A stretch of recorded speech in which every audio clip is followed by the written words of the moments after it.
जय हिंद साथियों, welcome back to my channel.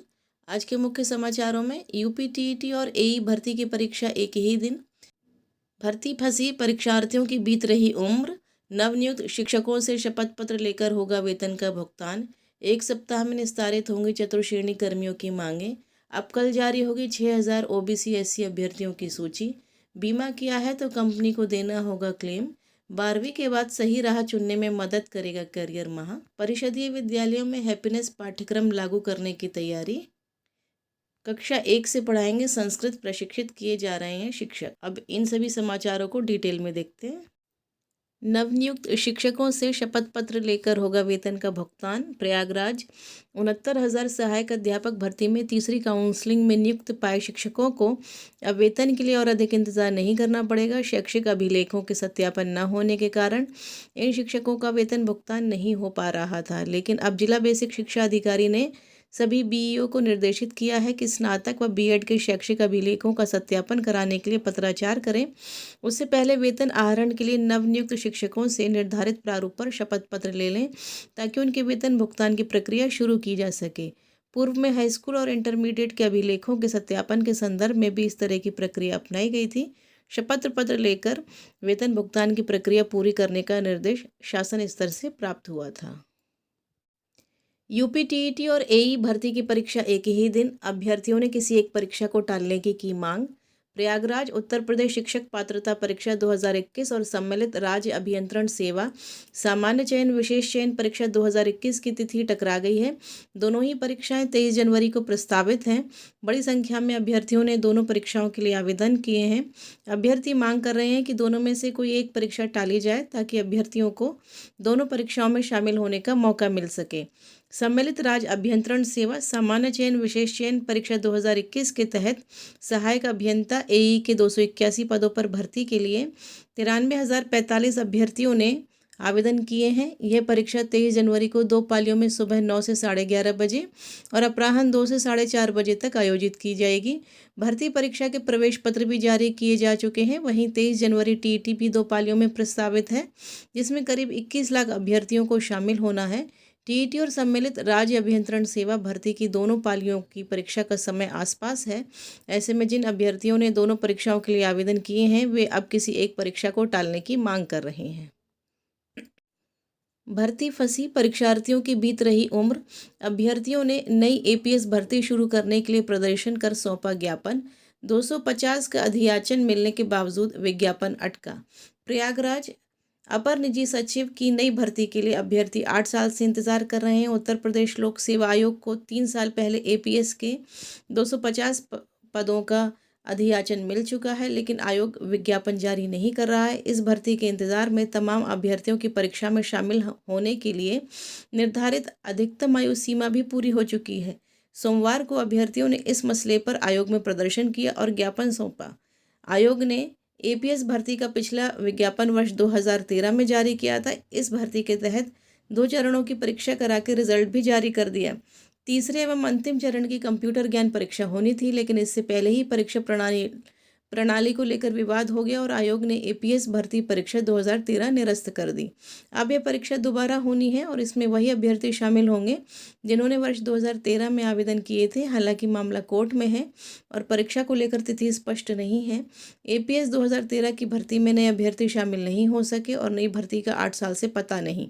भर्ती परीक्षा में अभ्यर्थियों को शॉर्ट हैंड एवं टाइप टेस्ट की अलग से तैयारी करनी होती है।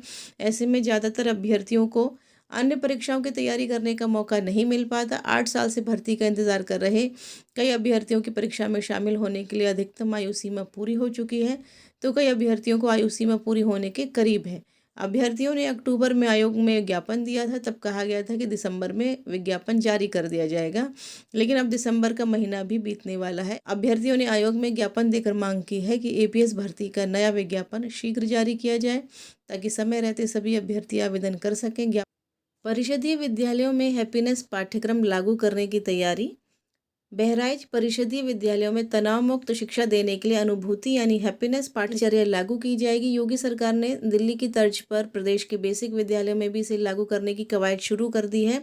राज्य शैक्षिक प्रबंधन एवं प्रशिक्षण संस्थान सीमेट में आयोजित अनुभूति पाठ्यचर्या निर्माणकर्ताओं की टीम में जिले के चित्तौरा ब्लॉक के उच्च प्राथमिक विद्यालय कमोलिया खास की शिक्षक आंचल श्रीवास्तव शामिल हुई।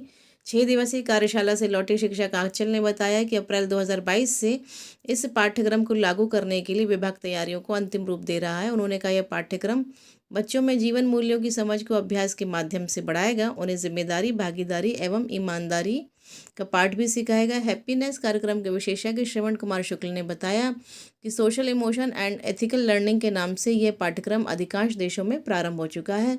भारत के कई राज्यों में विभिन्न नामों से संचालित हो रहा है।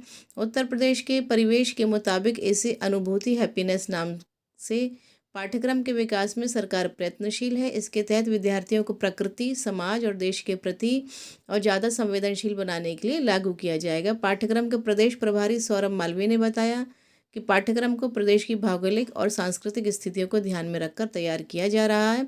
यह पाठ्यक्रम कक्षा 1 से 8 तक के बच्चों को पढ़ाया जाएगा। एक सप्ताह में निस्तारित होंगे चतुर्थ श्रेणी कर्मियों की मांगे। लखनऊ उत्तर प्रदेश श्रेणी राज्य कर्मचारी महासंघ पदाधिकारियों ने मंगलवार को अपर मुख्य सचिव कार्मिक डॉक्टर देवेश चतुर्वेदी से मुलाकात की और उन्हें 20 सूत्री ज्ञापन सौंपा। अपर मुख्य सचिव ने प्रतिनिधियों को एक सप्ताह में मांगों के निस्तारण का आश्वासन दिया है।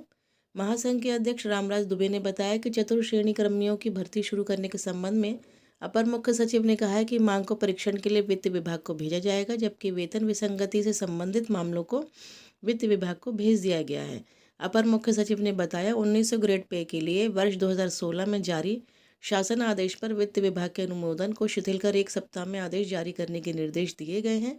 चतुर्थ श्रेणी कर्मियों से वर्तमान समय से पानी का बिल जारी करने का निर्देश राज्य संपत्ति विभाग को दे दिया गया है। अब कल जारी होगी 6000 ओबीसी एससी अभ्यर्थियों की सूची। लखनऊ 69,000 सहायक अध्यापक भर्ती में आरक्षण विसंगति दूर कर ओबीसी और एससी के करीब 6000 अभ्यर्थियों की सूची अब 30 दिसंबर को जारी की जाएगी। सरकार की ओर से निर्धारित कार्यक्रम के तहत 28 दिसंबर को अभ्यर्थियों की चयन सूची तैयार की जानी थी, लेकिन मंगलवार तक चयन सूची तैयार नहीं हो सकी। आरक्षित वर्ग के अभ्यर्थी लगातार आंदोलन और प्रदर्शन कर ओबीसी और एससी के करीब 18,000 पदों पर भर्ती करने की मांग कर रहे हैं। विभाग के एक अफसर के मुताबिक चाहे कुछ पद बढ़ाने पड़ जाए, लेकिन विभाग ऐसी कोई चूक नहीं करना चाहता जिससे मामला फिर न्यायालय में जाए या चुनाव के समय ओबीसी या दलित वर्ग के अभ्यर्थी आंदोलन करें। 12वीं के बाद सही राह चुनने में मदद करेगा करियर माह। नई दिल्ली 12वीं की पढ़ाई पूरी करने के बाद करियर के बेहतर विकल्पों का चयन करने में शिक्षा निदेशालय अब छात्रों की मदद करेगा। इसके लिए प्रतिवर्ष करियर माह आयोजित करने की तैयारी की जा रही है। करियर माह के अंतर्गत विशेषज्ञ छात्रों का सही मार्गदर्शन करेंगे। इसके साथ ही स्कूल करियर से संबंधित सूचनाओं को नोटिस बोर्ड पर लगाएंगे। इस तरह की सुविधा का लाभ सरकारी स्कूल के बच्चे ही उठा सकते हैं। शिक्षा निदेशालय की वोकेशनल ब्रांच के अंतर्गत प्रोजेक्ट मैनेजमेंट यूनिट ने प्रोजेक्ट पाथवे की शुरुआत की। इसका उद्देश्य छात्रों व करियर अवसरों के बीच अंतर को पाटना है। साथ ही 12वीं के बाद छात्रों को करियर के संबंध में जागरूकता पैदा करना है। इसके तहत उच्च शिक्षा व रोजगार के अवसर के संबंध में वेबिनार आयोजित होंगे। छात्रों को कंपनियों संगठनों के सहयोग से चयन प्रक्रिया में शुरू से अंत तक सहयोग प्रदान किया जाएगा। निदेशालय का मानना है कि ये जरूरी है कि बच्चों को बेहतर करियर विकल्पों के संबंध में बताया जाए। निजी स्कूलों में तो छात्रों की सहायता के लिए काउंसलर होते हैं, लेकिन सरकारी स्कूलों में छात्र इस सुविधा से वंचित रह जाते हैं। ऐसे में ये कार्यक्रम उन्हें करियर के बेहतर विकल्पों के चयन में मदद करेगा। कक्षा 1 से पढ़ाएंगे संस्कृत, शिक्षित किए जा रहे हैं शिक्षक। नई शिक्षा नीति के तहत प्राथमिक विद्यालयों के विद्यार्थियों को भी संस्कृत पढ़ाने की तैयारी है। उन्हें प्राथमिक स्तर पर गिनती, आसपास की वस्तुओं के नाम आदि संस्कृत में बताए जाएंगे, जिससे वह इस भाषा के साथ समझ विकसित कर सकें। इसके लिए प्राथमिक व उच्च प्राथमिक विद्यालयों के अध्यापकों को 3 दिन का विशेष प्रशिक्षण institute of advanced study in education में दिया जा रहा है। संस्थान के प्राचार्य अपर शिक्षा निदेशक ललिता प्रदीप के निर्देशन में चल रहे शिविर में जिले के 100 शिक्षकों को शामिल किया गया है। मंगलवार को संस्कृत भाषा शैक्षिक उन्नयन एवं गुणवत्ता संवर्धन प्रशिक्षण के प्रथम सत्र में लाल बहादुर शास्त्री इंटर कॉलेज कौशाम्बी के प्रधानाचार्य डॉक्टर संतोष मिश्र ने संस्कृत के श्रवण, भाषण, पठन व लेखन के विकास के क्रम को समझाया। उसे प्रभावी तरीके से विद्यार्थियों तक किस तरह पहुंचाया जाए, इस पर भी चर्चा की गई। राज्य शिक्षा संस्थान के प्रवक्ता अमरनाथ पांडे ने संस्कृत में वार्तालाप के तौर तरीके बताए। कहा कि विद्यार्थियों से उनके पास मौजूद वस्तुओं के बारे में संकेत के साथ संस्कृत में वार्ता करें। महत्वपूर्ण शब्दावलियों को उनके अर्थ के साथ साझा करने से छात्र छात्राओं की रुचि बढ़ेगी। द्वितीय सत्र में इलाहाबाद डिग्री कॉलेज के शिक्षक डॉक्टर राजेंद्र त्रिपाठी ने संस्कृत में गद्य पद्य एवं गीतों को छंदोमयी प्रस्तुति कर अध्यापकों को अध्यापन के गुर सिखाए। इविंग क्रिश्चियन कॉलेज के डॉक्टर अरुण मिश्र ने कारक एवं विभक्तियों का महत्व समझाते हुए प्रशिक्षण दिया। अहम फैसला, मेडिकल पॉलिसी के संबंध में सुप्रीम कोर्ट ने कहा, पुरानी बीमारी का हवाला देकर नहीं कर सकते इनकार, बीमा किया है तो कंपनी को देना होगा क्लेम। सुप्रीम कोर्ट ने कहा है कि एक बार बीमा करने के बाद बीमा कंपनी प्रस्तावक फॉर्म में उजागर करे, बीमित व्यक्ति की वर्तमान चिकित्सीय स्थिति का हवाला देकर क्लेम करने से इनकार नहीं कर सकती। Justice D.Y. चंद्रचूड़ और जस्टिस D.V. नागरत्ना की पीठ ने कहा, बीमा लेने वाले व्यक्ति का यह कर्तव्य है कि वह अपनी जानकारी के मुताबिक सभी तथ्यों को बीमा कंपनी के समक्ष उजागर करे।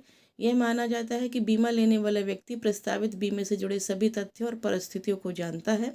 हालांकि बीमा लेने वाला व्यक्ति वही चीज़ें उजागर कर सकता है जो उसे पता है, लेकिन तथ्यों को उजागर करने का उसका दायित्व उसकी वास्तविक जानकारी तक सीमित नहीं है, बल्कि इसमें उन तथ्यों को उजागर करना भी शामिल है जो उसे सामान्य तौर पर पता होनी चाहिए। पीठ ने कहा, एक बार जब बीमित व्यक्ति की चिकित्सीय स्थिति का आकलन करने के बाद पॉलिसी जारी कर दी जाती है तो बीमा कंपनी वर्तमान चिकित्सीय स्थिति का हवाला देते हुए क्लेम खारिज नहीं कर सकती, जिसे बीमित व्यक्ति ने प्रस्ताव फॉर्म में उजागर किया था और जिसकी वजह से वह खास खतरे की स्थिति उत्पन्न हुई, जिसके संबंध में बीमित व्यक्ति ने क्लेम प्रस्तुत किया है। शीर्ष अदालत मनमोहन नंदा द्वारा दाखिल अपील पर सुनवाई कर रही थी, जिसमें राष्ट्रीय उपभोक्ता विवाद निवारण आयोग के फैसले को चुनौती दी गई थी, जिसमें उसने अमेरिका में हुए चिकित्सा खर्च के दावे की मांग संबंधी याचिका खारिज कर दी थी।